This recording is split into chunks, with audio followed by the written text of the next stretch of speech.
Ito si Rick, at ngayon palabas na siya ng kanyang tirahan sa Mars, hubad ang dibdib. Bihirang araw ito, uminit na ang hangin hanggang 10 degrees Celsius. Parang tagsibol sa Earth pero para sa Mars, nakakapaso iyon kung saan ang temperatura sa gabi ay maaaring bumaba sa -70. Sa loob ng isang segundo, mabilis na lumalabas ang hangin mula sa kanyang baga. Ang presyon sa Mars ay wala pang 1% ng sa Earth kaya halos imposibleng huminga. Kahit na subukang huminga, kulang ang oxygen at ang lokal na hangin ay halos binubuo ng carbon dioxide. Humakbang si Rick at naramdamang gama ng kanyang mga binti.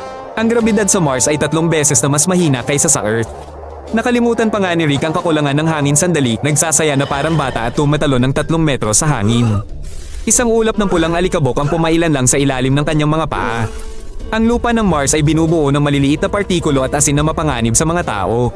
Ang alikabok ay dumidikit sa iyong balat at labi at kung malalanghap mo ito, susunugin ito ang iyong baga. Mukha pa nga itong kinakalawang na abo. Parang tuyo ang bibig ni Rick, parang nakalunok ng buhangin.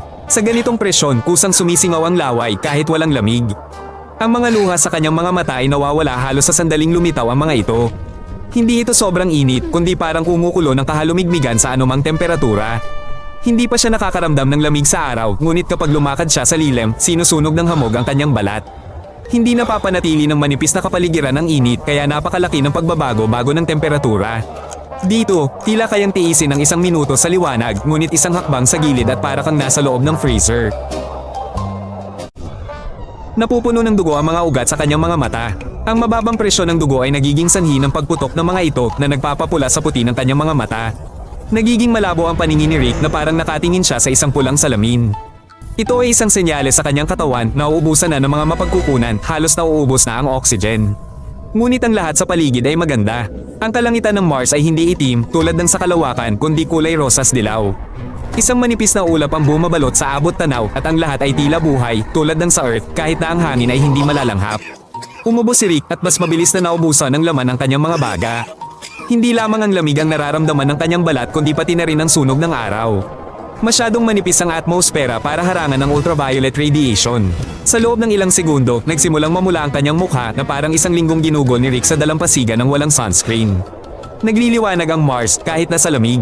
Tumingala si Rick at mabilis na gumagalaw si Phobos sa itaas niya. Ito ang lokal na buwan na umiikot sa Mars sa loob lamang ng 7 oras at ang pagdaan nito ay nakikita ng hubad na mata.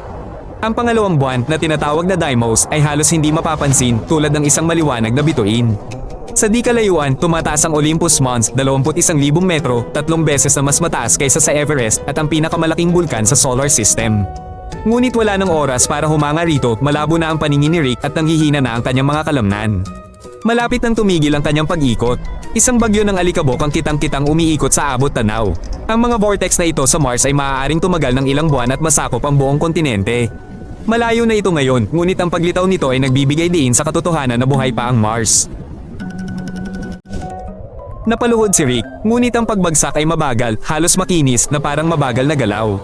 Pinapalambot ng grabidad ng Mars ang bawat galaw, ngunit hindi nito natulungan ang kanyang mga baga o puso na nahihirapan na sa kanilang mga huling segundo.